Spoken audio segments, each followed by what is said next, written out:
বলেছেন তিন ব্যক্তি এমন আছেন যাদের সাথে কিয়ামতের দিন আল্লাহ কথা বলবেন না, তাদেরকে আল্লাহ তাআলা পবিত্র করবেন না। এই মানুষগুলো যাদের থেকে আল্লাহ তাআলা মুখ ফিরিয়ে নেবেন, তাদের সাথে আল্লাহ কথা বলবেন না, তাদেরকে আল্লাহ পবিত্র করবেন না। সেই মানুষগুলোর মধ্যে একজন হলেন ওই পুরুষ যে পুরুষ টাকনোর নিচে পোশাক পরে। পোশাক পরে বলতে যে পোশাক উপরের দিক থেকে যায় সেটা টাকনোর নিচে পরে। প্যান্ট, পাজামা, চাদর, লুঙ্গি, জুব্বা, জামা, এগুলো।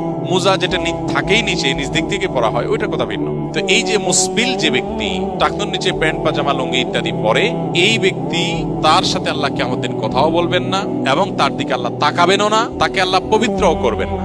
এই তিনটা ভয়াবহতা এই ব্যক্তির জন্য আছে, যে ব্যক্তি টাকনোর নিচে প্যান্ট, পাজামা, লুঙ্গি পরে। আমাদের দেশে অনেকে আছেন মসজিদে নামাজ পড়তে আসলে তখন প্যান্ট ভাঁজ করে। অনেক মসজিদে মুয়াজ্জিনরা মাইকে বলেনও টাকনোর নিচে যাদের প্যান্ট আছে প্যান্ট গুলো উঠায় নেন। নামাজের জন্য এই কথা কেন বলবেন? এই সম্পর্কে একটা জয়ীফ হাদিস আছে যে মুসবিল ইজারে নামাজ কবুল হয় না। হাদিসটা সহিহ সূত্রে বর্ণিত না। বিশুদ্ধ হাদিসগুলো সবগুলো হলো কমন এবং জেনারেল, সব সময়ের জন্য এটা প্রযোজ্য যে পুরুষ মানুষ টাকনোর নিচে পোশাক পরবে না। এখন বৈজ্ঞানিক গবেষণা বলছে যে এটা পুরুষের জন্য ক্ষতিকর। গবেষণা কি প্রমাণ হয়েছে এটা বড় কথা না, বড় কথা হলো নবী সাল্লাল্লাহু আলাইহি ওয়াসাল্লাম নিষেধ করেছেন, বাস শেষ।